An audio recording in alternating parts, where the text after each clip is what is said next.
So, what's the deal with Palworld? This game came out like a few days ago, and it's doing really well, apparently.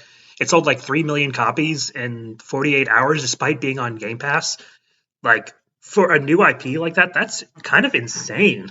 Now, I haven't played it myself, for the record, so I'm not really going to be talking about the game. I'm just going to be talking about stuff surrounding the game, kind of. Because it's been very interesting to see. Also, it's been really funny to see how hypocritical the Pokemon fan base has been. I mean, I've always known that. I've experienced it firsthand since I've been with the Pokemon fandom since the very beginning, but it's been very funny. Anyway, so what's the deal with this thing? Everyone says it was Pokemon with guns before it came out. I again don't know if that's true because I haven't played it, but from what I've seen, it does seem to have elements of survival. Like it actually reminded me more of Breath of the Wild than Pokemon actually. So I think calling this thing just a straight up Pokemon ripoff is kind of a little disingenuous, but I can see why people would think that. Before it came out, we didn't know that much. And look at the designs. I'll get to the designs in a minute, but anyway, it's an early access apparently. And so I saw some Pokemon people complain like, how could you support a early access game that's probably really broken and all that other stuff? And I'm like, I don't know, how could you support a full price retail game that was clearly broken, rushed, and unfinished, like Scarlet and Violet? Again, hypocrites. But at least they have the excuse of the wobbly leg excuse of it's an early access, so it's going to be buggy and stuff like that. What was Pokemon's excuse? Considering that they're the highest grossing media franchise in the entire world, there's no excuse for Scarlet and Violet. At least here, this is some little indie game on early access or whatever. I'm not saying that absolves it of all its sins. I'm just saying, where were you when Pokemon released a broken, buggy game? Why weren't you complaining about that? You know, like I said, it's been amazing seeing the lack of self-awareness from the Pokemon fandom recently. Anyway, so yeah, those designs. Let's talk about those designs for a second. They're clearly ripoffs of Pokemon. And the funny thing is, I've played a lot of Pokemon ripoff games, and that's pretty much always the case. And I can't help but wonder, why did this game get so popular? Like, why did this game, out of all the Pokemon clones that I've seen and even played in the past, decades or so, why did this one blow up so much? I think it's a combination of a few things. Number one, faith in Pokemon has never been at an all-time low like this. Like after Brilliant Diamond, Shining Pearl, Sword and Shield, and especially Scarlet and Violet, people are just going other places, and this happened to be a right place, right time kind of thing. Like if Scarlet and Violet had came out and they were like amazing games, no one would care about this game. Like they would brush it off like they always do. Remember when Yokai Watch came out, and people were just calling that a Pokemon clone and everything, despite the fact that I don't think it really is. I actually haven't played it. But I don't know. The point is, every time one of these creature catch games comes out, the Pokemon fandom immediately descends upon it and tries to discredit it. And I don't know why. It's like nothing is going to stop Pokemon, okay? Like even this game, for as successful as it is right now, it's not going to dethrone Pokemon. The only thing that could dethrone Pokemon right now is Pokemon itself. And despite their best efforts, that's not even happening. So yeah, this is not going to hurt Pokemon at all. Let's be honest, guys. I mean, 3 million sales versus Pokemon's many, many millions throughout the years and stuff like that. Like, come on. But yeah, it is, like I said, it's been funny. And like I said, I've seen this happen so many times. The only problem this time is that the Pokemon fandom is really drinking that copium with how successful this game has been. And yeah, I've seen other people, fans of other franchises like Yokai Watch, Digimon, all this stuff, just wondering like, why didn't our games get this kind of attention and success? I don't know. I guess because they came out at the wrong place, wrong time. Pokemon was still popular at that time, and people weren't looking for an alternative. Because from what I hear, there's some good Digimon games out there, and I heard Yokai Watch was really good. Never played them myself, but that's because I had Pokemon. Had I not had Pokemon, I probably would have checked them out. I've ever since Scarlet and Violet came out, I have been checking out other creature catcher games. There's this game I played called Nexomon, which is also clearly a Pokemon ripoff. Let me just look at the name. At least Palworld didn't call itself Palmon or something. But yeah, I played Nexomon. That's actually not bad. It's not a bad Pokemon ripoff. It works. It's functional. It never crashed on me. It doesn't bug out on me. So it's already better than Scarlet and Violet in that regard. And it's pretty cheap. It's not very expensive. I actually got it on sale, so I got it at an even cheaper price. So if you want like a old school, almost like Red and Blue, like Pokemon game that's a lot more, it's 2D, it's top down, and it's a lot like Pokemon. If you like the old days of Red and Blue, check it out. Check out Nexomon. It also has a sequel called Nexomon Extinction, so if you like the first one, you got a sequel right there already, Oh, another funny thing about Nexomon is that instead of 3 starters, it gives you, 7 starters or something? Like, it's really funny. There's, 7 starters you can choose from. I found that fun. So it has some replay value.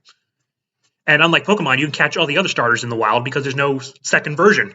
That's the other thing. Why don't people complain about Pokemon's, other terrible business practices? They talk about this game using AI. Well, how about the Pokemon company's practices of selling 2, 3, or 4 versions of the same game every generation? Where was people complaining about that?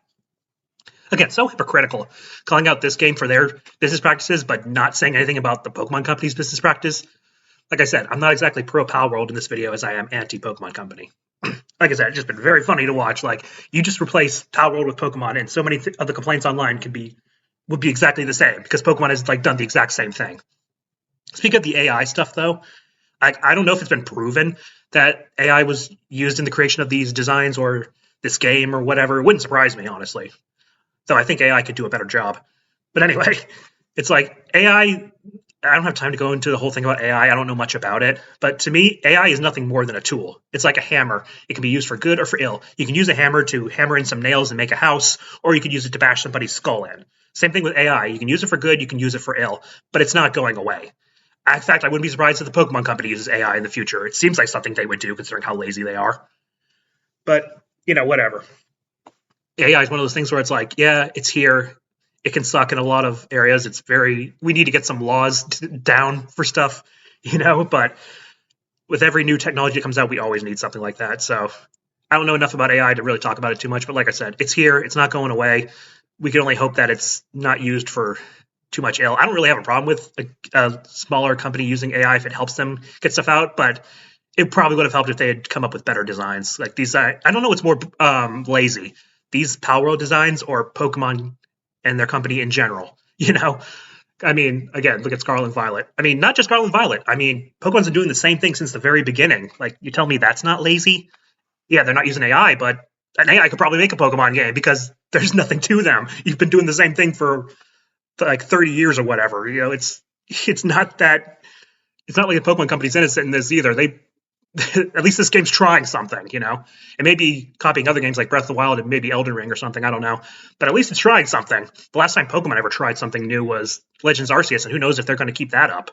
I hope they do. Because that was like the only good Pokemon game I've played in years.